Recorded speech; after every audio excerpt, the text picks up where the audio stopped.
Era para ser apenas uma tarde normal na padaria Rossetti, no sul de Boston. O riso das crianças ecoava pela sala. Os fornos zumbiam constantemente. O aroma quente do açúcar flutuava no ar. Então a porta se abriu suavemente. Hesitante, uma mulher sem teto entrou. Sua mão segurava a mãozinha de uma menina. Ela usava tênis gastos nos pés. Seu cabelo loiro estava preso com uma fita que estava desgastada e fina pelo tempo. Os olhos azuis da mãe pareciam cansados. O tipo de cansaço que a vida deixa em uma pessoa após anos de esforço apenas para sobreviver. Elas pararam em frente à vitrine cheia de bolos frescos, coberturas brilhantes, morangos reluzindo como pequenas joias e velas esperando por festas de aniversário. A menina sussurrou: "Mãe, o rosa com borboletas é tão bonito. Posso escolher um?"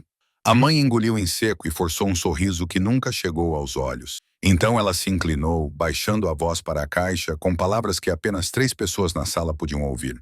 "Senhora, você tem algum bolo que esteja perto da data de validade? Apenas um pequeno? Hoje é o aniversário da minha filha." A caixa franziu a testa. Atrás delas, alguns clientes soltaram risadas zombeteiras. Mas outra pessoa também ouviu. Sentado em um canto escuro, segurando uma pequena xícara de café expresso entre os dedos marcados com uma tatuagem de compasso, estava Marcus Valente, o chefe da máfia mais poderoso de Boston. Ele viu como a menina tentava esconder sua decepção. Ele viu a mãe fingindo não notar os olhares de desprezo e ouviu cada palavra, mais clara do que um tiro. A caixa soltou um suspiro impaciente. "Não, senhora. Somos uma padaria, não um depósito de lixo." A menina abaixou a cabeça. A mãe piscou rapidamente, tentando conter as lágrimas. O chefe da máfia levantou-se lentamente. A perna de uma cadeira arranhou o chão. Toda a padaria congelou. Ele caminhou até lá, pairando atrás delas, sua sombra alta se espalhando pela vitrine de bolos. "Com licença", disse ele, com voz baixa e calma. A mãe se virou, assustada, e o reconheceu instantaneamente, aquele rosto que ela tinha visto no noticiário, a cicatriz tênue que ia do canto do olho até a maçã do rosto. Mas, em vez de crueldade, havia algo diferente em seus olhos cinzentos. Ele se ajoelhou ao nível da menina, olhou para seus tênis gastos e seu sorriso trêmulo, e perguntou gentilmente: "Me diga, querida, qual bolo de aniversário você quer?" O que aconteceu a seguir mudaria a vida dos 3 para sempre. Fique até o final da história, porque o que o chefe da máfia faz a seguir vai deixar todo mundo com um nó na garganta. Se você se emocionar, curta para apoiar o canal. Compartilhe esta história com as pessoas que você ama. E não se esqueça de se inscrever e ativar as notificações para não perder as próximas histórias comoventes. A pequena Emma olhou para o homem estranho com os olhos arregalados, meio assustada e meio curiosa. Sua mãozinha agarrou a barra do casaco da mãe como se fosse o único salva-vidas em um mar de estranhos. Scarlett queria puxar a filha para longe, queria fugir daquele lugar, das escadas de todos, do homem poderoso cuja reputação ela conhecia muito bem. Mas seus pés pareciam pregados no chão. A voz de Marcus Valent era baixa e calma, mas não assustadora. Ela transmitia algo que Scarlett não sabia definir, algo quase gentil. Emma olhou para a mãe e depois voltou a olhar para o homem ajoelhado à sua frente. "Shiley!" Ela levantou um dedinho e apontou para a vitrine. "O rosa com borboletas." Ela sussurrou tão baixinho que sua voz quase se dissolveu no ar. "Mas eu só quero uma fatia pequena." Marcus seguiu a direção do dedo de Emma. Era o maior bolo da vitrine. 3 camadas de cobertura rosa claro, delicadas borboletas de açúcar pousadas no topo, como se estivessem prestes a levantar voo. Um bolo destinado a festas de aniversário luxuosas, para crianças queridas, para famílias inteiras, não para uma menina de 7 anos que vivia nas ruas. Ele se levantou e se virou para o caixa. Britney, a funcionária que havia sido rude e autoritária momentos antes, agora estava tremendo, com o rosto pálido, as mãos agarradas à borda do balcão como se precisasse de algo para se manter em pé. Ela sabia quem era Marcus Valente. Todos em Boston sabiam. "Quero esse bolo", disse Marcus, com a voz nem elevada nem suave, mas carregando o peso de uma ordem. "O maior, com 3 camadas. E quero 7 velas cor-de-rosa colocadas em cima." Britney acenou com a cabeça repetidamente, sem ousar olhar nos olhos dele. "Sim, sim, senhor. Imediatamente." Marcus não tinha terminado. "Adicione um saco de comida, 2 sanduíches de frango grelhado, sopa de abóbora e aqueles pequenos doces naquela vitrine. Tudo o que for mais fresco, embale com cuidado." Britney se dedicou ao trabalho como se sua vida dependesse disso. Talvez dependesse. Enquanto ela se apressava e se atrapalhava com as caixas e sacolas, Marcos pegou sua carteira. Ele colocou 5 notas de US$ 100 no balcão, bem arrumadas, sem pressa. Fique com o troco, disse ele. Considere isso uma gorjeta pelo seu maravilhoso serviço. O sarcasmo em suas palavras fez Britney baixar ainda mais o olhar, sem ousar dizer uma única palavra. Toda a padaria permaneceu em silêncio. Os clientes que estavam zombando momentos antes agora estavam parados como estátuas, com os olhos fixos no chão, ninguém ousando respirar muito alto. Scarlett ficou ali, impressionada. Ela queria recusar, queria dizer que eles não precisavam de caridade, que ela ainda tinha seu orgulho. Mas quando olhou para o rosto de Emma, para o modo como os olhos da filha brilhavam pela primeira vez em meses, para como ela olhava para aquele bolo como se fosse um sonho, Scarlett não conseguiu abrir a boca. Britney trouxe a caixa do bolo com cuidado, juntamente com um grande saco de papel cheio de comida. Colocou tudo no balcão e recuou, com a cabeça ainda baixa. Marcos pegou a caixa do bolo e se virou para Scarlett e Emma. Seu olhar pousou no rosto da jovem mãe, nos seus olhos azuis cansados, nas roupas velhas e gastas nos ombros, na aparência abatida de alguém que não comia uma refeição completa há muito tempo. Onde vocês duas estão morando? A pergunta era simples, mas congelou Scarlett no lugar. Ela abriu a boca, mas hesitou. Mentir seria inútil. Ficar em silêncio seria óbvio demais.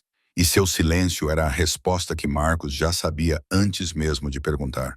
Ele olhou para ela, olhou para Emma, e então acenou levemente com a cabeça, como se confirmasse algo em sua própria mente. Venha comigo, disse ele.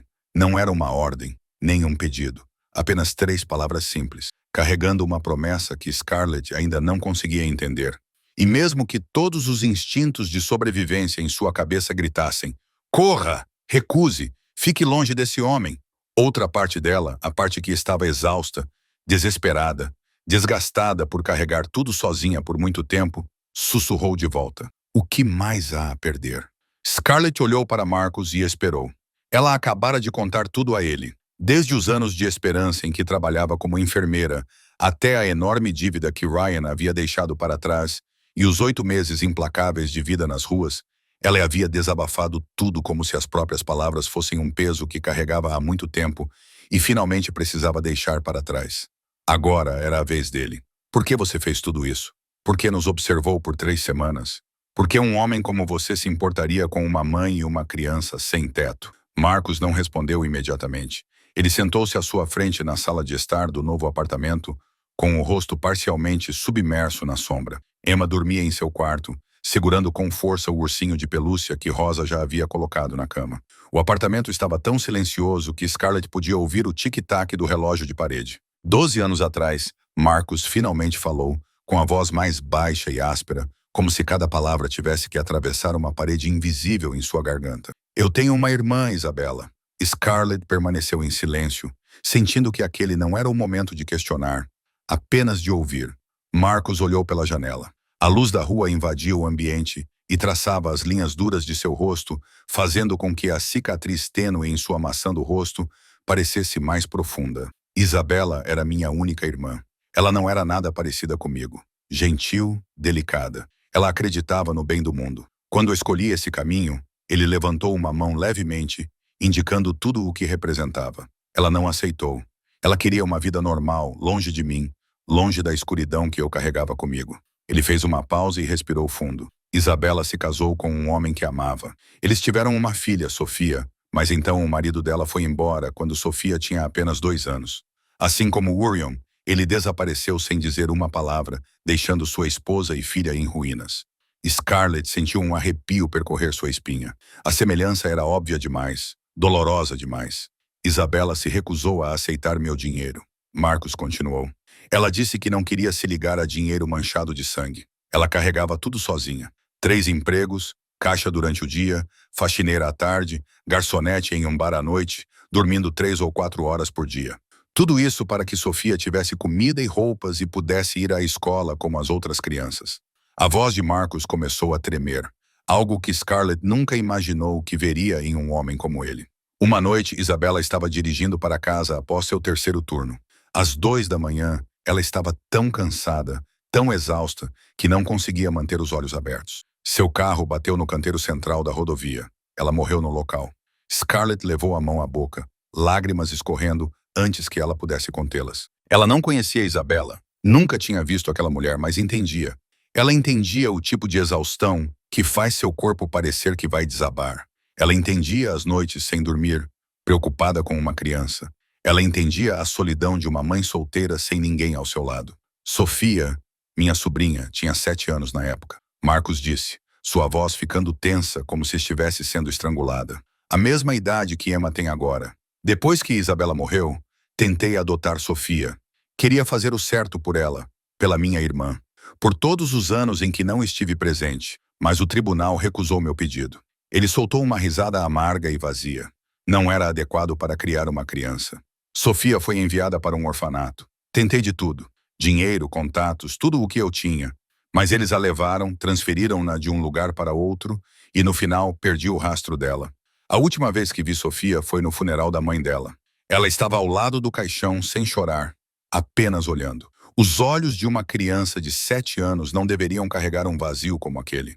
Marcos voltou-se para Scarlett e nos seus olhos cinzentos, ela viu um abismo de dor que 12 anos ainda não tinham preenchido. Quando vi você e a Emma na padaria naquele dia, disse ele lentamente, vi a Isabela e a Sofia. Vi a minha irmã no cansaço dos seus olhos. Vi a minha sobrinha no sorriso da Emma. Você perguntou o que eu queria de você. Eu não quero nada. Só quero que a história não se repita. Não consegui salvar Isabela. Não consegui manter Sofia comigo. Mas talvez eu possa salvar você também, chorou Scarlett. Não por pena de si mesma, mas porque pela primeira vez ela viu o ser humano real por trás da aparência fria do chefe da máfia. Um irmão que havia perdido sua irmã, um tio que havia perdido sua sobrinha, um homem que carregava uma cicatriz em seu coração há 12 anos, uma cicatriz que ninguém podia ver, mas que nunca havia parado de doer. Ela não falou nada. Simplesmente estendeu a mão e segurou a mão de Marcos. Uma mão que havia feito coisas cruéis, mas que naquela noite tremia como uma criança perdida. Naquela noite, depois que Marcos saiu, Scarlett deitou-se em uma cama macia pela primeira vez em 8 longos meses. Ela não conseguia dormir, não porque estivesse com medo ou ansiosa, mas porque ainda não conseguia acreditar que tudo isso era real. Ela ficou olhando para o teto, ouvindo a respiração constante de Emma no quarto ao lado, e lágrimas continuavam escorrendo pelo travesseiro. Na manhã seguinte, os primeiros raios de sol do dia atravessaram as cortinas e acordaram Emma. A menina sentou-se ereta, com os olhos arregalados, olhando ao redor do quarto como se precisasse provar a si mesma que não estava sonhando. A cama tinha lençóis rosa claro. Uma estante de madeira clara ficava ao lado, com alguns gibis já colocados nela. Um ursinho de pelúcia marrom macio estava ao lado do travesseiro e a janela, uma janela de verdade com cortinas, com luz e até o canto dos pássaros do lado de fora. Mãe! Emma pulou da cama e saiu correndo descalça do quarto. Mãe! Mãe! Scarlett estava na cozinha segurando uma caneca de cerâmica branca que havia encontrado no armário.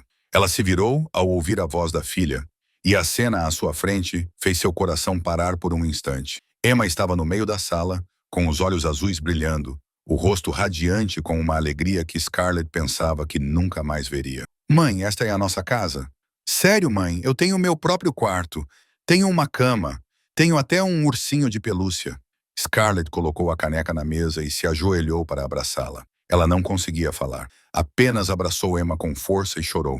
Chorou pelos últimos 8 meses, por todas as vezes que se forçou a parecer forte na frente da filha.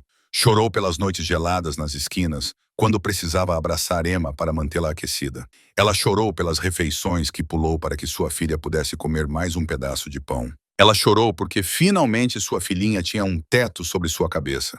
Você está chorando porque está feliz, mamãe? Perguntou Emma com voz inocente. Ela levantou sua mãozinha e enxugou as lágrimas do rosto da mãe. Sim, querida, sussurrou Scarlett, com a voz embargada. Estou chorando porque estou feliz. Emma sorriu e continuou sua visita ao apartamento. Ela correu para o banheiro e gritou ao ver a banheira com chuveiro.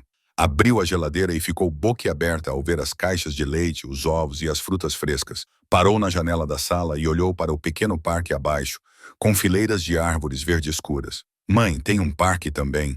Tem balanços. Scarlett a observava à distância, com o coração dolorido e aquecido. Dolorido porque percebia que as coisas mais simples, uma cama, uma geladeira cheia de comida, um banheiro com água quente, podiam deixar sua filha tão feliz. Isso significava que, durante 8 meses, ela não tinha sido capaz de dar a Emma nem mesmo as coisas mais básicas, mas também aquecido porque agora a Emma tinha tudo. Às 10 horas da manhã, a campainha tocou. Scarlett abriu a porta e viu Marcus parado ali, segurando uma grande sacola de papel. Ele vestia uma camisa branca simples, sem terno, nenhum dos presentes assustadores que ele carregava na padaria. Naquela manhã, ele parecia um homem comum, como um vizinho que passou para dar um oi. Trouxe croissants para o café da manhã, disse ele. Rosa os assou cedo. Tio Marcus, Emma saiu correndo, sem mais medo do que sentira no dia anterior. Tio, meu quarto tem um ursinho de pelúcia e livros também. Eu adoro isso. Marcus olhou para a menina e Scarlett viu algo em seus olhos. Um lampejo de luz e, ao mesmo tempo, dor. Ela entendeu o que ele estava vendo, em quem ele estava pensando. Sofia, a sobrinha de 7 anos que ele havia perdido, a criança que teria 19 anos agora, em algum lugar lá fora, e ele nem sabia se ela se lembrava de alguma coisa sobre o tio que tentara salvá-la. Marcos se ajoelhou e passou a mão gentilmente pelos cabelos loiros de Emma. Fico feliz que você goste, disse ele suavemente. Esta é sua casa agora. Você pode ficar o tempo que quiser. Emma jogou os braços ao redor do pescoço de Marcos, um gesto natural de uma criança que não conhecia o medo, e Scarlett viu os ombros largos do chefe da máfia tremerem levemente. Ela viu seus olhos cinzentos se fecharem. Ela ouviu abraçar Emma como se estivesse abraçando 12 anos de arrependimento e uma chance de redenção que a vida acabara de colocar em suas mãos. Naquela tarde, o pequeno apartamento em Beacon Hill encheu-se com o doce aroma de cobertura de baunilha e o som claro e alegre de risadas. Scarlett passou a manhã inteira com Rosa, decorando a sala de estar com balões rosa e brancos. Não eram muitos, nem luxuosos, mas suficientes para fazer os olhos de Emma brilharem cada vez que ela olhava ao redor. Esta era a primeira festa de aniversário de verdade de Emma em 2 anos. No ano anterior, seu aniversário havia passado em um canto de um parque, com metade de um sanduíche que Scarlett conseguiu guardar e a promessa de que o ano seguinte seria diferente. O ano seguinte havia chegado e era realmente diferente, de uma forma que Scarlett nunca ousou imaginar. O bolo rosa de 3 camadas com borboletas de açúcar estava orgulhosamente no centro da mesa. 7 pequenas velas estavam alinhadas no topo, suas chamas brilhando e dançando na luz quente da sala. Marcus sentou-se à cabeceira da mesa. Tony ficou de pé com os braços cruzados no canto, como de costume, e Rosa enxugou as mãos no avental, com os olhos úmidos ao olhar para a cena à sua frente. Scarlett sentou-se ao lado de Emma, segurando a mão da filha, com o coração batendo forte. Tudo bem, querida, disse Scarlett suavemente. Apague as velas e faça um pedido muito especial. Emma ajoelhou-se na cadeira, seus olhos azuis refletindo a luz do fogo das 7 velas. Ela cruzou as mãos contra o peito, fechou os olhos com força, e seus lábios se moveram como se estivesse sussurrando algo. Então ela abriu os olhos, respirou fundo e soprou. Todas as 7 velas se apagaram de uma vez, uma fina faixa de fumaça subindo para se misturar ao ar. Todos aplaudiram. Rosa enxugou as lágrimas. Scarlett puxou Emma para perto e beijou o topo de sua cabeça. Emma sorriu, então, de repente, se virou para olhar para Marcos. Tio Marcos, ela chamou, sua voz clara como cristal. Você quer saber o que eu desejei? Marcos inclinou a cabeça ligeiramente, um sorriso tênue tocando o canto de sua boca. Conte-me. Emma desceu da cadeira e correu ao redor da mesa até Marcos. Ela ficou em frente a ele e olhou para cima, seus olhos azuis tão puros quanto o céu de verão. Eu desejo que você não fique mais triste, disse Emma, com voz séria, como se estivesse compartilhando o segredo mais importante do mundo. Seus olhos estão muito tristes. Eu vi isso no dia em que você contou sua história para a mamãe. Eu fingi estar dormindo, mas ouvi. Você chorou. Eu não quero que você chore. Eu quero que você seja feliz. A sala ficou em silêncio. Scarlett levantou a mão para cobrir a boca, com a garganta apertada. Rosa se virou, com os ombros tremendo. Até mesmo Tony, o homem grande cujo rosto era sempre duro como pedra, teve que olhar para o chão. Marcos ficou imóvel. Ele olhou para a menina de 7 anos parada na sua frente, uma criança que ele conhecera há menos de 2 dias, mas que enxergara mais profundamente em sua alma do que qualquer outra pessoa nos últimos 12 anos. Ele construíra um império com base na frieza e na crueldade, enterrando a dor sob a máscara do poder. Ele dizia a si mesmo que lágrimas eram um luxo que um homem como ele não podia se permitir.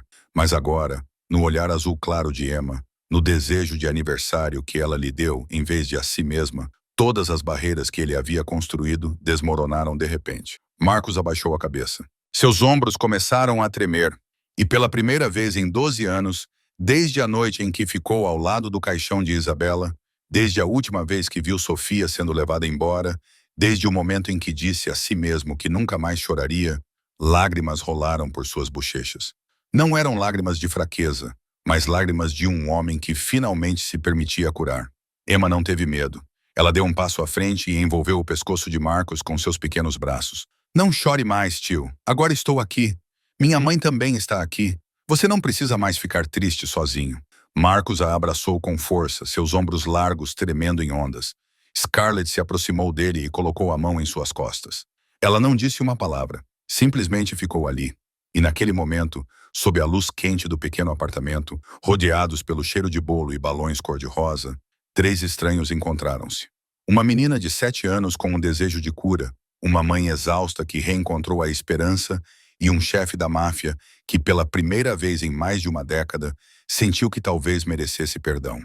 Ao mesmo tempo, do outro lado da rua, dentro de um carro preto estacionado à sombra de um velho carvalho, um homem observava o 3º andar do apartamento. Luca Moretti, 32 anos, com um rosto magro e anguloso e olhos frios como os de uma cobra, levantou uma câmera com teleobjetiva e continuou clicando. Através das lentes, ele vivia aquele batido. Balões cor-de-rosa emoldurados pela janela, o contorno de uma mulher com cabelos castanhos avermelhados, uma menina loira pulando de emoção, e Marcos Valente, o chefe mais poderoso de Boston, segurando a criança como se ela fosse o tesouro mais precioso do mundo. Luca lá abaixou a câmera, o canto da boca curvando-se em um sorriso malicioso. Ele pegou o telefone e discou um número familiar.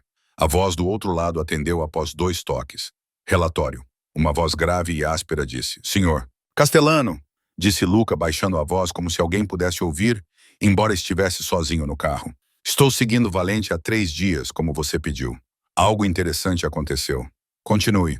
Ele pegou 2 pessoas perdidas, uma mulher e uma menina de cerca de 7 anos. Elas parecem sem teto. Ele as levou para um apartamento em Beacon Hill, aquele que ele mantém vazio há anos. A linha ficou em silêncio por um momento. Luca esperou, sabendo que seu chefe estava pensando. Victor Castellano não era do tipo que tomava decisões precipitadas. Ele tinha 45 anos. Seu cabelo grisalho estava penteado para trás. Seu olhar era afiado como uma lâmina. Nos últimos 10 anos, ele e Marcos Valente estavam em uma guerra silenciosa pelo controle de Boston. 10 anos, e nenhum dos lados havia vencido. Porque Marcos nunca teve uma fraqueza que Victor pudesse explorar. Até agora. Como ele está tratando elas? Victor perguntou. Como família, Luca respondeu. Hoje é o aniversário da criança. Ele comprou bolo, decorou, deu uma festa. Tenho fotos dele segurando o pequeno. E Sr. Castellano, juro que o vi chorar. Marcos Valente chorou. Victor riu. Um som seco e frio. Em 20 anos neste ramo, nunca ouvi ninguém dizer que Marcos Valente tem sentimentos. Ele é frio. Ele é uma máquina. Ele é um monstro sem coração. Mas aparentemente ele fez uma pausa, sua voz ficou mais lenta, calculada e ponderada. Aparentemente, até mesmo um monstro pode amar.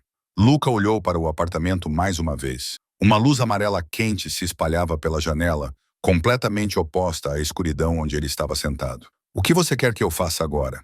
Continue observando, ordenou Victor. Descubra quem eles são, o que aquela mulher significa para ele, de quem é aquela criança. Quero saber tudo. A rotina deles, seus hábitos, seus pontos fracos, tudo. E então Luca perguntou. Então Victor fez uma pausa, sua voz baixando para um sibilo como uma cobra antes de atacar. Então vamos tirar a coisa mais preciosa que Marcos Valente tem. Ele tem sido intocável por muito tempo. Finalmente ele tem algo a perder. A ligação terminou. Luca enfiou o telefone no bolso, ligou o motor e partiu lentamente, misturando-se ao fluxo de trânsito na rua. Ele voltaria amanhã, depois de amanhã, e muitos dias depois disso, registrando cada passo que Scarlett e Emma dessem. Ele fotografaria cada momento de felicidade delas. E quando chegasse a hora, ajudaria Victor Castellano a transformar esses momentos em um inferno. No apartamento aconchegante do 3º andar, Scarlett estava limpando a bagunça da festa. Emma dormia profundamente, com um sorriso nos lábios, e Marcos sentava-se perto da janela, olhando para a noite, sem perceber que a escuridão se aproximava mais do que nunca. Os 7 dias seguintes passaram como um sonho do qual Scarlett não ousava acordar. No primeiro dia, ela e Emma foram ao supermercado com Rosa. Scarlett ficou parada entre as prateleiras cheias de alimentos, com as mãos trêmulas segurando a cesta de compras, sem saber por onde começar. Por 8 meses, ela havia esquecido como era escolher, pegar algo sem calcular silenciosamente se poderia pagar por isso. Emma correu pelo corredor, abraçando uma caixa de cereal com um coelho na frente, os olhos brilhando enquanto perguntava se poderia comprá-la. E quando Scarlett assentiu, a menina gritou de alegria, como se tivesse recebido o mundo inteiro. No segundo dia, Marcos apareceu com uma grande sacola de livros. Ele se sentou no tapete da sala com Emma, virando cada página dos livros ilustrados, sua voz baixa e calorosa lendo contos de fadas em voz alta. Scarlett ficou na cozinha, fingindo lavar a louça. Mas, na verdade, ela os observava pela fresta da porta. A imagem do chefe da máfia mais poderoso de Boston, sentado de pernas cruzadas no chão, explicando pacientemente a uma menina de 7 anos por que a princesa dormiu por 100 anos, apertou seu coração de uma maneira estranha. No terceiro dia, Rosa veio ensinar Scarlett a cozinhar macarrão italiano tradicional. A pequena cozinha se encheu com o cheiro rico de alho refogado e molho de tomate. Emma subiu em um banquinho, amassando a massa com as mãos, o rosto coberto de farinha, rindo quando Rosa disse que ela tinha talento para cozinhar. Scarlett observava a filha, observava a mulher mais velha guiando pacientemente cada movimento e percebeu que era a primeira vez em muito tempo que a cozinha estava cheia de risadas de mais de uma pessoa. Não eram mais apenas as duas sozinhas. No quarto dia, Marcos levou as duas ao parque. Emma correu como o vento em direção aos balanços, sua risada ecoando pela grama verde. Scarlett sentou-se em um banco de pedra e observou Marcos empurrar o balanço para a menina. Mais alto, mais alto. Enquanto Emma gritava de alegria, houve um momento em que o sol do final da tarde se inclinou através das folhas e Scarlett viu Marcos sorrir. Não o sorriso fraco e fugaz que ela tinha visto antes, mas um sorriso verdadeiro. Um sorriso que fez a cicatriz em sua bochecha parecer desaparecer, que tornou seus olhos frios e cinzentos, estranhamente calorosos, e ela percebeu que seu coração batia mais rápido do que o normal. No quinto dia, Scarlett acordou e encontrou Marcos já na cozinha preparando o café para ela. Ele colocou a caneca na frente dela, sentou-se à sua frente e conversaram sobre pequenas coisas, sobre o livro que Emma mais gostava, sobre o macarrão que Scarlett havia aprendido a fazer com Rosa, sobre o tempo, a cidade, coisas tão comuns que Scarlett quase esqueceu quem era o homem à sua frente, o que ele fazia, quantos inimigos poderiam estar esperando lá fora, na escuridão. Naquele momento, ele era apenas Marcos e ela era apenas Scarlett. 2 adultos tomando café da manhã, como qualquer casal comum. No sexto dia, Emma começou oficialmente a chamá-lo de tio Marcos. Ela disse isso naturalmente, sem hesitação, como se aquele nome existisse há muito tempo. Tio Marcos leu para mim. Tio Marcos, podemos ir ao parque novamente amanhã? Tio Marcos, você pode ficar e jantar comigo e com a mamãe hoje à noite? Marcos olhou para a menina, depois olhou para Scarlett, como se pedisse permissão. E Scarlett assentiu sem falar. Mas no fundo, ela sabia que queria que ele ficasse. Não só pela Emma, mas por ela mesma também. No sétimo dia, depois do jantar, quando Emma estava dormindo, Scarlett e Marcos sentaram-se na pequena varanda e contemplaram a cidade. Eles não disseram nada, apenas ficaram em silêncio juntos. Mas o silêncio não parecia pesado. Parecia acolhedor, parecia seguro. Fez Scarlett querer acreditar que a vida poderia permanecer assim para sempre. Ela olhou para Marcos, para as linhas severas de seu rosto sob as luzes da rua, e se perguntou quando havia começado a se sentir assim. A sensação de querer estar perto dele, a sensação de calma quando ele estava por perto, um sentimento que ela não ousava nomear, porque nomear significava admitir que seu coração se agitava por um homem que ela sabia ser perigoso. Mas naquela noite, quando Marcos se despediu e saiu pela porta, Scarlett percebeu que ficou ali observando-o por mais tempo do que precisava. E ela sabia que, por mais que tentasse negar, algo entre eles havia mudado. Naquela noite, depois de deixar o apartamento de Scarlett e Emma, Marcos voltou para sua propriedade nos subúrbios de Boston. Sentou-se em seu escritório com um copo de uísque na mão, mas não bebeu. Apenas ficou ali sentado, olhando para o vazio, pensando nos últimos 7 dias, pensando no riso de Emma, pensando na maneira como Scarlett o olhou na varanda naquela noite, pensando na estranha sensação que crescia em seu peito, a sensação que ele acreditava ter morrido 12 anos atrás. O relógio bateu 12 vezes, meia-noite. O telefone de Marcos vibrou sobre a mesa. Ele pegou o aparelho e olhou para a tela. Uma mensagem de texto de um número desconhecido. Sem nome, sem identidade. Apenas uma sequência de dígitos que ele não reconhecia. Marcos abriu a mensagem e seu corpo inteiro ficou rígido. 3 fotografias. A primeira era Emma no parque, sentada em um balanço, seus cabelos loiros voando ao vento. A segunda era Emma em pé perto da janela do apartamento, lendo um livro, o rosto ligeiramente virado para o sol do fim da tarde. A terceira era um close-up de seu rosto enquanto ela ria, olhos azuis brilhantes, covinhas claras nas bochechas. As fotos foram tiradas secretamente à distância com uma lente profissional. Quem as tirou estava observando, acompanhando cada passo, capturando cada momento, e Marcos não tinha ideia. Abaixo das 3 fotos havia uma única linha de texto, apenas algumas palavras curtas, mas suficientes para transformar o sangue nas veias de Marcos em gelo. Ela é uma menina tão doce, Marcos, assim como Sofia era naquela época, não é? Seria uma pena se a história se repetisse. O copo de uísque escorregou da mão de Marcos e se estilhaçou no chão de madeira. Ele não ouviu o vidro quebrar. Não sentiu o álcool espirrar na barra da calça. Tudo o que conseguia ouvir era o sangue rugindo em seus ouvidos. Seu coração batia forte como tambores de guerra. O grito silencioso de um medo que ele pensava ter esquecido há muito tempo. Sofia. Eles mencionaram Sofia. Eles sabiam sobre Sofia. E estavam ameaçando fazer a mesma coisa com Emma. Marcos olhou novamente para as 3 fotos, com as mãos tremendo tanto que mal conseguia segurar o telefone. O rosto de Emma nas fotos, seu sorriso inocente, aqueles olhos azuis claros sem ideia de que alguém a estava perseguindo, esperando, planejando transformar sua vida em um inferno. Assim como Sofia naquela época, assim como sua sobrinha, a menina de 7 anos que lhe fora arrancada e jogada no frio sistema de acolhimento familiar. A criança que ele perdera, procurada por 12 anos sem sucesso. Desta vez não. Desta vez não. Marcos ligou para Tony. O outro lado atendeu antes mesmo do primeiro toque terminar. Chefe. A voz de Tony ainda estava pesada pelo sono, mas ficou mais aguçada instantaneamente quando ouviu Marcos falar. Código vermelho, disse Marcos, com a voz fria como aço, mas tremendo no final. Chame todos. Quero proteção 24 horas no apartamento de Beacon Hill. A partir de agora. O que aconteceu? Tony perguntou, agora com um tom totalmente sério. Victor. Marcos cuspiu o nome como se fosse veneno. Victor Castellano. Ele os encontrou. Ele me enviou fotos da Emma. Ele ameaçou fazer a história se repetir. Houve um único segundo de silêncio na linha. Então Tony falou, sua voz tensa como um fio esticado. Entendido. Vou mandar pessoas para lá em 15 minutos. Você quer contar para ela? Marcos fechou os olhos e o rosto de Scarlett surgiu em sua mente, seu sorriso naquela noite na varanda. A confiança em seus olhos quando ela olhou para ele. 7 dias de paz que ele deu a ela e Emma agora prestes a desaparecer como fumaça. Ainda não, ele disse após um longo momento. Eu mesmo vou contar para ela. Marcos encerrou a ligação e olhou pela janela. A cidade de Boston dormia sob a noite, mas ele sabia que havia homens lá fora, na escuridão, que não estavam dormindo, observando, esperando.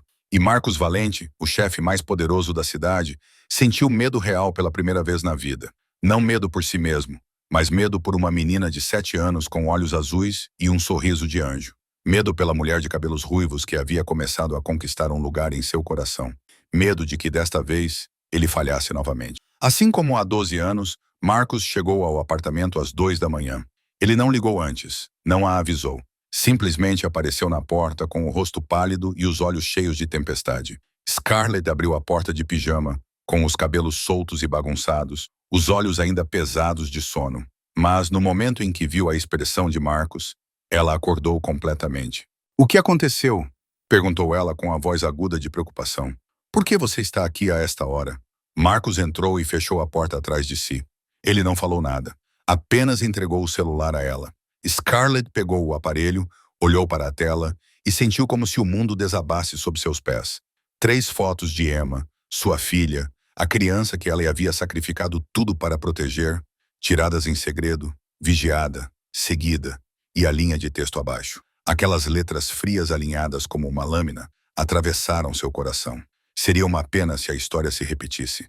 O telefone escorregou da mão de Scarlett. Ela cambaleou para trás até que sua coluna bateu na parede, suas pernas tremendo tanto que mal conseguia ficar em pé. Não, ela sussurrou. o som parecendo o gemido de um animal ferido. Não, não, não, Scarlett. Marcus se aproximou, sua voz tentando permanecer calma, mas Scarlett podia ouvir a tensão por trás dela. Você precisa respirar. Você precisa ficar calma. Calma! Scarlett retrucou, sua voz elevando-se em um tom fino e apavorado. Você está me dizendo para ficar calma. Alguém está perseguindo minha filha. Alguém está ameaçando a vida da minha filha. E você está me dizendo para ficar calma. Ela empurrou Marcus e correu para o quarto de Emma. Emma ainda dormia profundamente, abraçada ao seu ursinho de pelúcia, com o rosto tranquilo como o de um anjo. Scarlett olhou para ela e lágrimas começaram a cair. Ela queria pegá-la no colo naquele momento, carregá-la e correr. Correr deste apartamento, desta cidade, de tudo. Temos que ir. Scarlett se virou, sua voz feroz. Agora mesmo vou pegar Emma e partir. Já vivemos nas ruas antes. Podemos recomeçar. Para onde você iria? Marcus perguntou, sua voz não alta, mas pesada o suficiente para detê-la no lugar. Ele já viu seu rosto. Ele viu o rosto de Emma. Ele tem pessoas em todos os lugares. Você acha que pode fugir de um chefe da máfia com uma criança de 7 anos? Você acha que pode ficar invisível em plena luz do dia? Então o que você quer que eu faça? Scarlett sussurrou, lutando para manter a voz baixa para não acordar Emma. Ficar aqui e esperar a morte. Esperar que ele venha levar minha filhinha. Fique comigo, disse Marcus, seu tom definitivo. É a única maneira. Eu tenho homens, eu tenho armas, tenho a capacidade de proteger vocês dois. Fugir só faz de você e Emma alvos mais fáceis. Mas comigo, Victor terá que enfrentar toda a minha força se quiser colocar um dedo em qualquer um de vocês. Scarlett olhou para Marcus e, naquele momento, tudo o que ela havia guardado por 7 dias explodiu. Gratidão, confiança, a sensação agitada que ela tinha medo de nomear. Tudo isso se afogou sob uma onda de raiva e medo. Isso é culpa sua, disse ela com a voz trêmula, amarga e aguda. Se você não tivesse aparecido naquela padaria naquele dia, se você não tivesse nos trazido para cá, se não tivesse nos feito parte da sua vida, nada disso estaria acontecendo. Minha filha não estaria ameaçada. Poderíamos ter sido pobres, poderíamos ter ficado sem teto, mas estávamos seguros. E agora você colocou minha filhinha na mira de assassinos. Marcus não falou nada. Ele ficou parado ali e aceitou cada acusação como uma facada no peito, porque ela estava certa. Era tudo culpa dele. Ele queria redimir o passado, compensar Isabela e Sofia. E em vez disso, arrastou uma mãe e uma criança inocentes para o perigoso redemoinho de sua vida. Você está certa, Marcus finalmente disse com a voz áspera. A culpa é minha. Fui egoísta. Eu vi você e Emma e vi uma chance de consertar as coisas. E não pensei nas consequências. Mas Scarlett, não importa o quanto você me odeie, não importa o quanto você queira me tirar da sua vida. Neste momento, sou o único que pode protegê-la. Me dê a chance de consertar isso. Me dê a chance de manter Emma segura. Quando tudo acabar, se você ainda quiser que eu vá embora, eu irei. Mas agora, por favor, confie em mim. Scarlett olhou para ele, com lágrimas ainda escorrendo pelo rosto. Ela queria gritar com ele, expulsá-lo do apartamento, esquecer que alguma vez sentiu algo por aquele homem, mas também sabia que ele estava certo. Ela não tinha outra escolha. No quarto, Emma se mexeu e chamou baixinho pela mãe durante o sono. E Scarlett sabia que, pela filha, ela faria qualquer coisa, até mesmo confiar em um chefe da máfia. Na manhã seguinte, o apartamento em Beacon Hill se transformou em uma fortaleza. Scarlett ficou perto da janela, observando homens de terno preto se movimentarem silenciosamente pelo prédio, com 2 guardas na entrada principal, 2 na escada de incêndio, outros 2 patrulhando a área ao redor. Dentro do apartamento, Tony dirigia uma equipe que instalava portas de aço reforçadas, um sistema de alarme e câmeras de segurança em todos os cantos. O som de furadeiras, marteladas e instruções murmuradas baixinho nunca parava. Emma sentou-se no sofá, segurando seu ursinho de pelúcia, seus olhos azuis arregalados enquanto observava tudo que se desenrolava ao seu redor. Ela não fez perguntas, mas Scarlett sabia que ela estava com medo. Uma criança de 7 anos não precisava entender tudo para sentir a tensão no ar. À tarde, quando tudo estava pronto, Marcus chamou Scarlett para o quarto principal. Ele fechou a porta, certificando-se de que Emma não pudesse ouvir, e colocou uma pequena caixa embrulhada em um pano preto sobre a mesa. Scarlett olhou para ela, já sentindo o que havia dentro, e seu estômago se contraiu. Marcus abriu a caixa. Dentro havia uma pequena arma compacta, do tamanho ideal para a mão de uma mulher. O metal preto e frio refletia a luz, parecendo estranho e assustador aos olhos de Scarlett. Espero que você nunca precise usá-la, disse Marcus, com voz baixa e séria. Mas se algo acontecer, se eles passarem pelos meus homens, se eu não estiver lá, você precisará de algo para se defender. Scarlett balançou a cabeça e deu um passo para trás. Não sei usar uma arma. Sou enfermeira. Fui treinada para salvar pessoas, não para ferir ninguém. Eu sei, disse Marcus suavemente. Ele pegou a arma, verificou a segurança e a estendeu para ela. E é por isso que vou te ensinar agora mesmo. Nos minutos seguintes, Marcus mostrou a Scarlett cada passo. Como segurar a arma com firmeza, como remover e inserir o carregador, como mirar, como apertar o gatilho, como controlar o coice. Scarlett seguiu as instruções, com as mãos trêmulas e o suor escorrendo pela testa. O metal frio em sua palma a deixava enjoada, mas ela se forçou a continuar. Pela Emma, ela lembrou a si mesma. Pela minha filha, farei qualquer coisa. Como você se sente? Marcus perguntou depois que ela terminou o último treino. Horrível, disse Scarlett. Sinceramente odeio essa sensação. Odeio ter que segurar essa coisa. Ótimo. Marcus assentiu. O diário é certo. Mas se alguém invadir a casa, se vier em direção a Emma, você não terá tempo para pensar. O instinto assumirá o controle. O instinto de uma mãe protegendo seu filho. Confie em mim. Quando esse momento chegar, você saberá o que fazer. Scarlett olhou para a arma em sua mão. Então, para Marcus, ela queria acreditar nele. Ela precisava acreditar nele porque, se não acreditasse, entraria em colapso. Ela colocou a arma na gaveta da mesinha de cabeceira, exatamente onde Marcus lhe disse para colocá-la, onde ela poderia alcançá-la em 3 segundos, se necessário. Então ela voltou para a sala, tentando colocar um sorriso normal no rosto quando viu Emma. Mas a menina estava esperando, com os olhos azuis fixos na mãe, preocupada. Mãe, disse Emma, com uma voz fraca como um sopro. Tem alguém mau que quer nos machucar? O coração de Scarlett apertou. Ela se ajoelhou e pegou as mãozinhas de Emma e as suas. O que te faz pensar isso? Eu vi os homens de preto. Eu os vi colocarem a nova porta. Eu vi o tio Marcus falando com você no quarto. E mamãe? Emma hesitou. Seus olhos parecem assustados. Como quando estávamos na rua, quando estranhos se aproximavam de nós à noite. Scarlett a puxou para um abraço apertado, lutando para conter as lágrimas. Ela havia esquecido que Emma era pequena, mas já havia passado por muita coisa. Ela sabia como sentir o perigo. Ela sabia ler os rostos dos adultos. Ela tinha crescido rápido demais durante aqueles 8 meses nas ruas.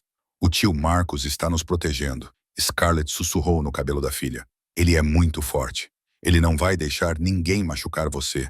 E eu também não. Vou te proteger, não importa o que aconteça. Você confia em mim? Emma assentiu e envolveu os braços em volta do pescoço da mãe. Eu confio em você e também no tio Marcus. Ele não vai deixar ninguém nos machucar. Scarlett fechou os olhos e abraçou a filha com mais força. Em sua mente, ela viu a arma na gaveta. Ela esperava nunca ter que usá-la. Mas se precisasse por Emma, ela puxaria o gatilho sem hesitar.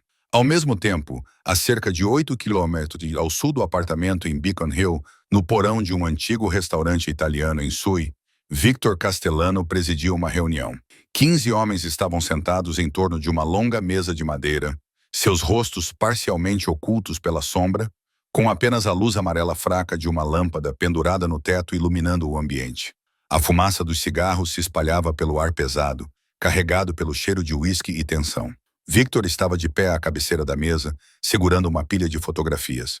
Ele tinha 45 anos, cabelos grisalhos penteados para trás, um terno cinza caro e olhos frios como gelo.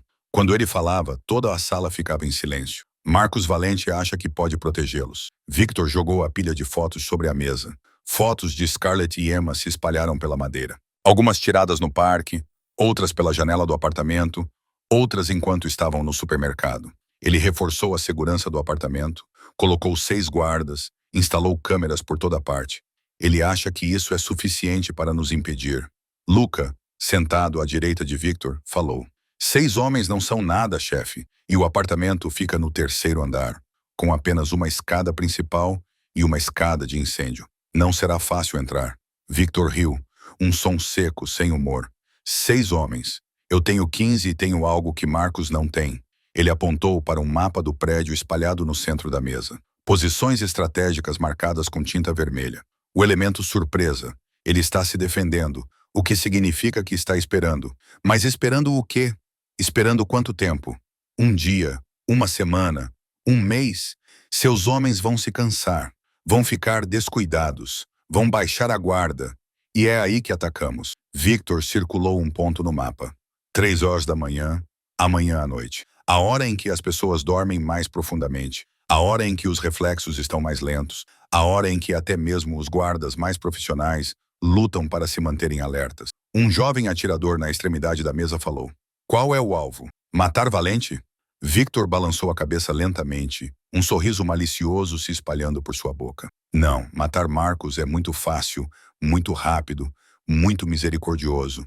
Quero que ele sofra. Quero que ele veja o que mais preza ser arrancado de suas mãos. Quero que ele viva no inferno antes de enviá-lo para o inferno de verdade. O alvo é capturar a mulher e a criança com vida."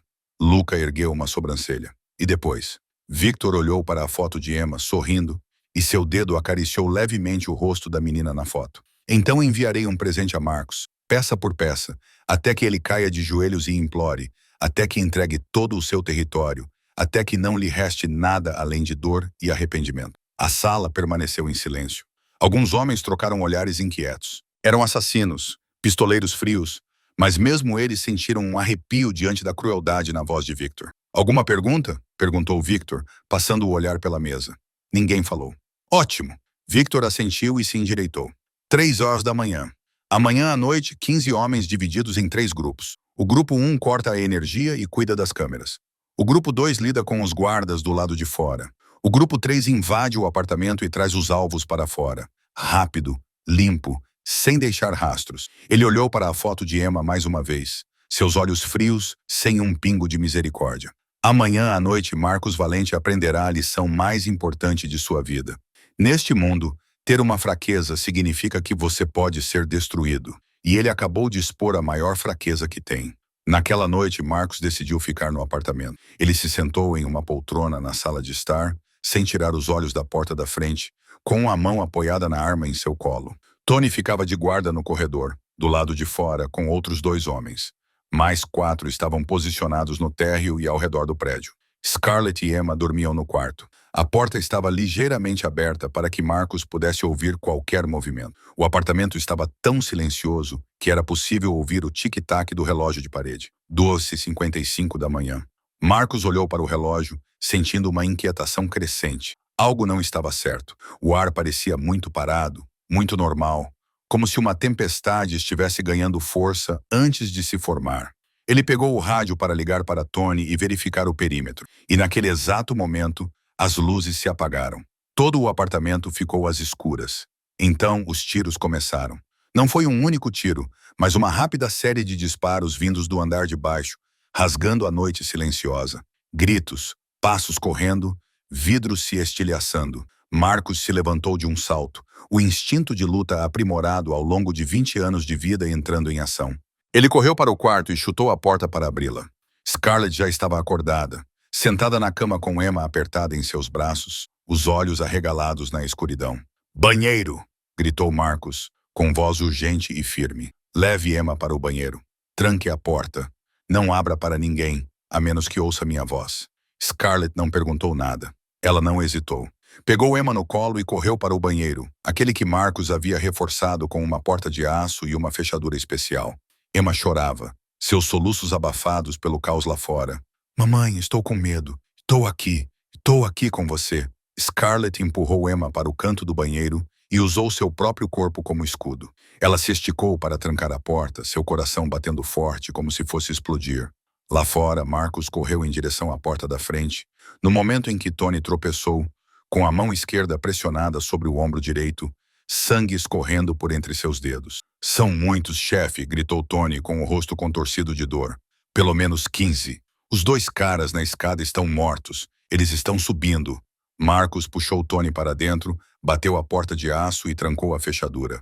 "Quanto tempo isso vai aguentar?" perguntou Tony, respirando com dificuldade. 5 minutos, talvez 10 no máximo. Eles têm equipamento para arrombar." 5 minutos? Marcos rangeu os dentes. 5 minutos para proteger as 2 vidas mais preciosas que ele tinha. 5 minutos para enfrentar 15 homens armados. 5 minutos equilibrados entre a vida e a morte. "Você chamou reforços?" Marcos perguntou. Marco está a caminho. Tony estremeceu, pressionando as costas contra a parede com a camisa encharcada de sangue. 20 minutos e ele estará aqui. 20 minutos. Eles não tinham 20 minutos. Começaram a bater na porta, pesadas e constantes como os batimentos cardíacos da própria morte. Então a broca perfurou o metal, faíscas voando enquanto cortavam a fechadura. Marcos verificou sua arma e contou suas balas. 12 balas. Ele examinou o apartamento em busca da melhor posição defensiva. Fique atrás do sofá e atire em qualquer coisa que passar por aquela porta, ordenou ele a Tony. Vou segurá-los no corredor do quarto. Não importa o que aconteça, não deixe que eles cheguem perto do banheiro. Tony assentiu e sacou sua arma com a mão ilesa. Entendido, chefe. Marcos correu para o corredor e se protegeu atrás da esquina da parede. De lá, ele podia ver tanto a porta da frente quanto a porta do banheiro, onde Scarlett e Emma estavam escondidas. Ele não deixaria ninguém passar, mesmo que isso lhe custasse a vida. A porta de aço se abriu após 3 minutos. Feixes de luz ofuscantes varriam a sala, seguidos por figuras escuras se movendo com rapidez e profissionalismo. Tony atirou primeiro, derrubando um homem bem na porta, mas eram muitos. Eles invadiram a casa como uma maré, espalhando-se pela sala, derrubando móveis, chutando portas para abri-las. Marcos atirou em 2 homens que tentavam entrar no corredor, mas a terceira bala raspou seu ombro, deixando uma linha de dor ardente. Ele não tinha tempo para pensar no ferimento. Ele só pensava em Emma, em Scarlett, na frágil porta do banheiro atrás dele, na promessa que fizera no momento em que as trouxe para cá, que ele as protegeria, que não deixaria a história se repetir, que desta vez ele não falharia. Outro homem se lançou no corredor e Marcos atirou em seu peito. O próximo caiu do lado de fora da porta do quarto, mas sua munição estava acabando e ainda havia muitos inimigos. No banheiro, Scarlett ouviu os tiros, os gritos, os passos pesados e o barulho de coisas sendo jogadas ao chão. Emma pressionou o rosto contra o peito da mãe, chorando sem emitir som. E Scarlett sabia que se eles passassem por Marcos, ela seria a última linha de defesa. Os tiros lá fora começaram a diminuir. Scarlett não sabia se isso significava que Marcos estava ganhando ou perdendo. Ela só sabia que cada segundo dentro daquele banheiro apertado se estendia por um século.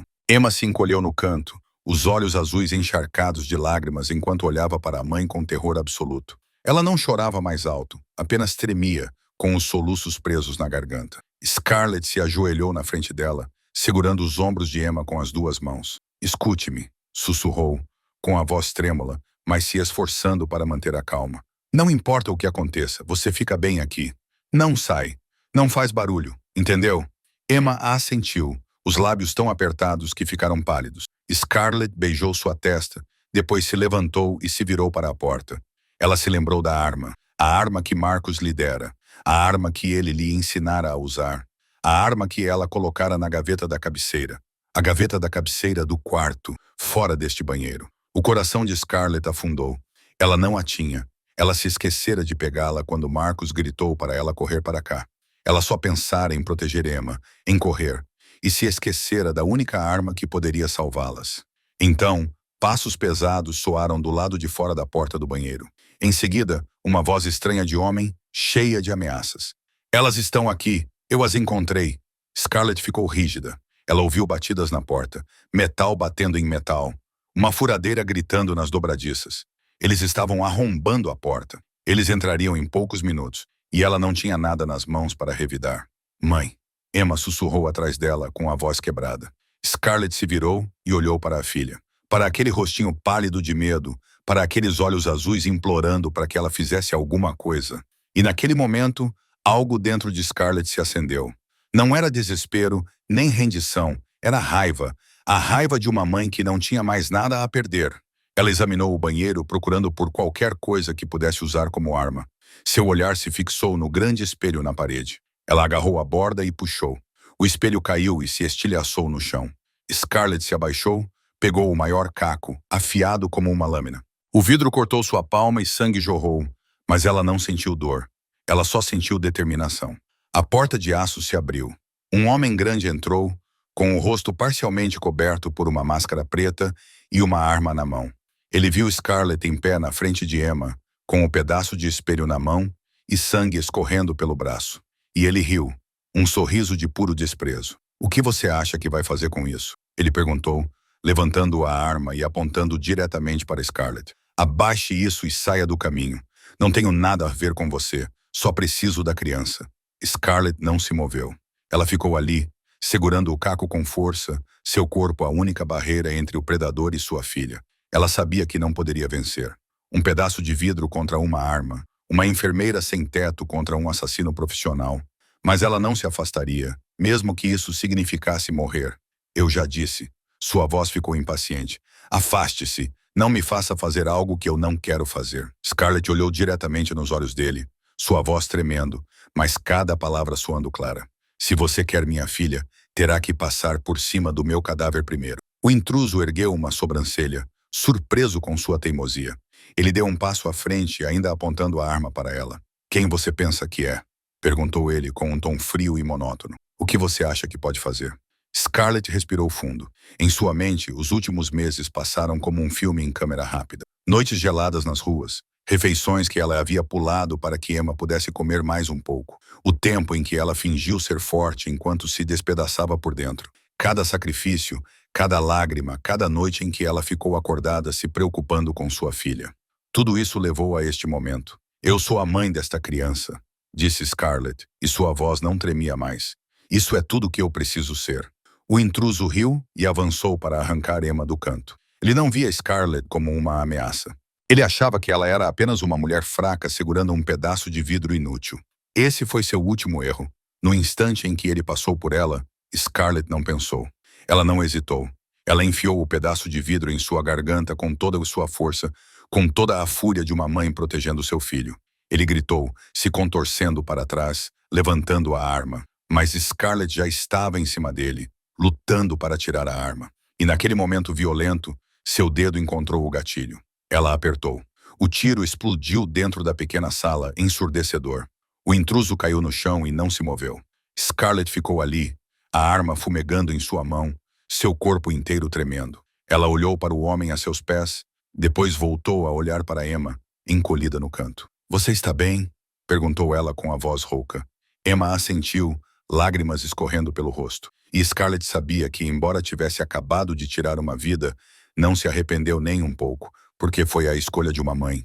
O tiro vindo do banheiro congelou Marcos por uma fração de segundo. Seu coração parecia ter parado. Não, isso não. Ele se virou, deixando o inimigo pressionando atrás dele com apenas um pensamento na cabeça. Emma, Scarlett. Ele se lançou em direção ao banheiro, chutou a porta quebrada, e a cena diante dele causou alívio e dor. Scarlett estava lá com a arma na mão, tremendo da cabeça aos pés, sangue do corte na palma da mão, pingando no chão.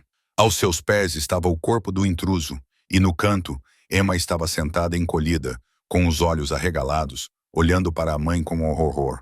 Ela está bem, exalou Marcos, com a voz rouca. Ela conseguiu, mas ele não teve tempo para sentir alívio por muito tempo. Passos atrás dele lembraram-no de que a luta ainda não tinha acabado.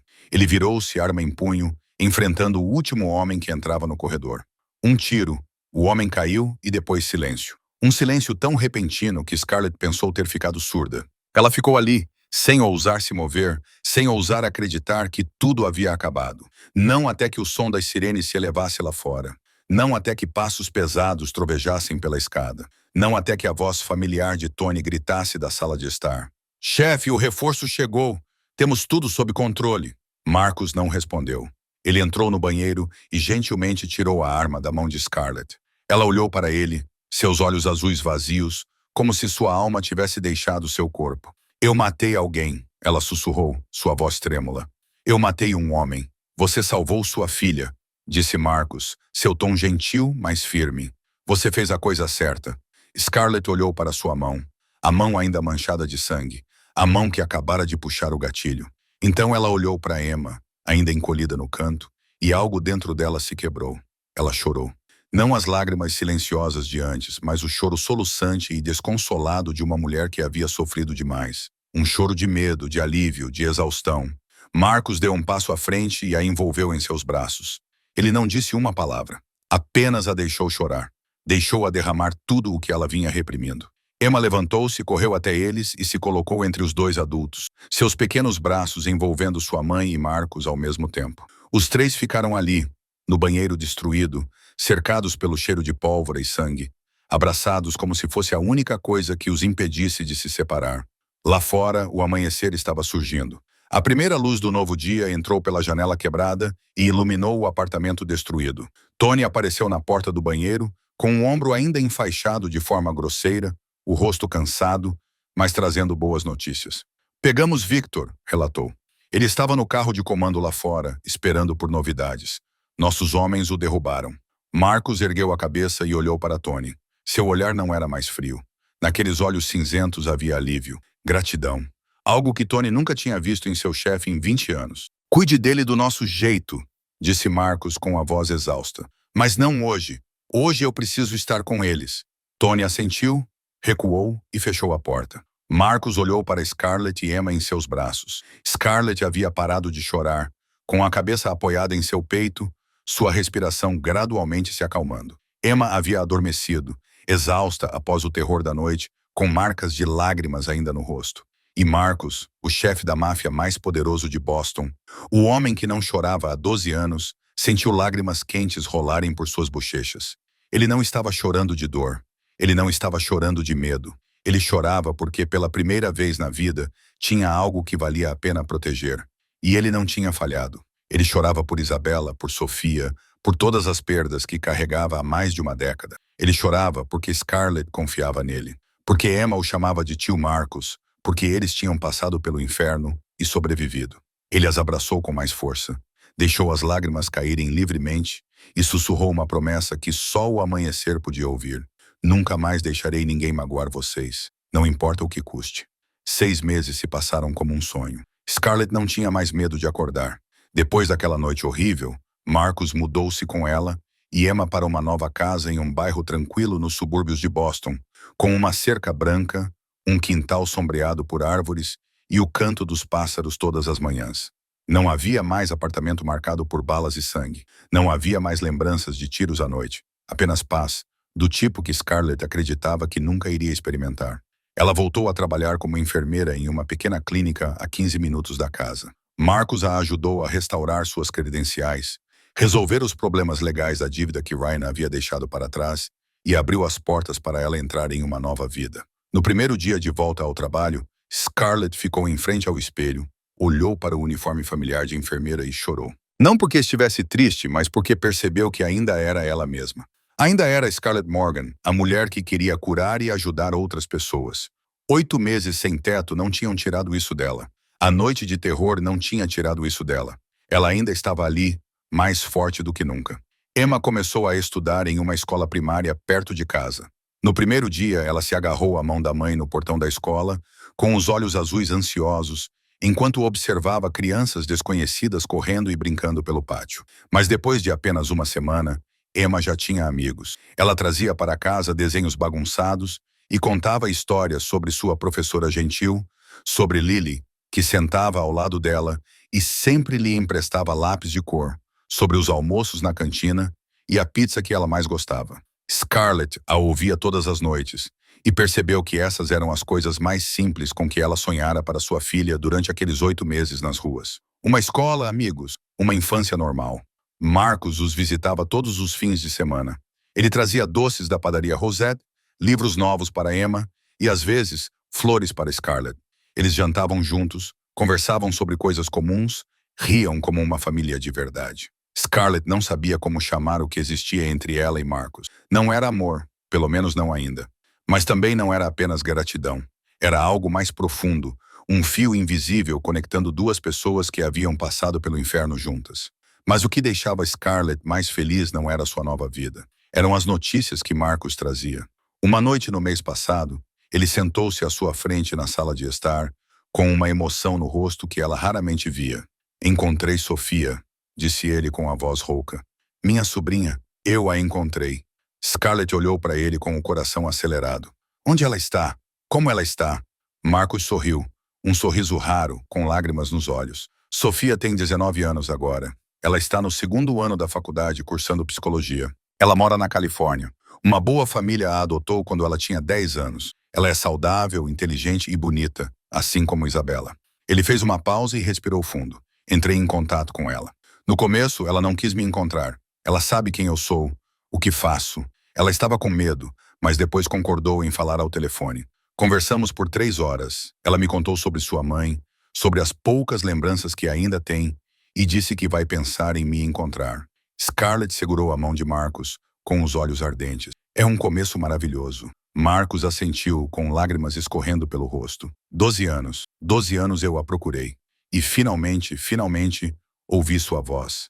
Finalmente sei que ela está bem. Não importa se ela me perdoa ou não, se ela quer me ver ou não, só de saber que ela está feliz já é o suficiente. Scarlett olhou para o homem à sua frente, o poderoso chefe da máfia, chorando como uma criança porque havia encontrado sua sobrinha. E ela percebeu que esse era o verdadeiro Marcus Valente. Não a figura implacável do noticiário, não o chefe frio que toda a cidade temia, mas um homem que carregava uma ferida há mais de uma década e que finalmente estava começando a se curar. 1 ano depois daquele dia fatídico na padaria, Scarlett empurrou a porta familiar da padaria Rosette, o pequeno sino tocando como um sinal de boas-vindas. Emma correu primeiro, com os cabelos loiros presos com uma fita rosa novinha e tênis brancos limpos, batendo um ritmo no chão de madeira. Ela não era mais a menina com sapatos gastos e olhos tristes de 1 ano atrás.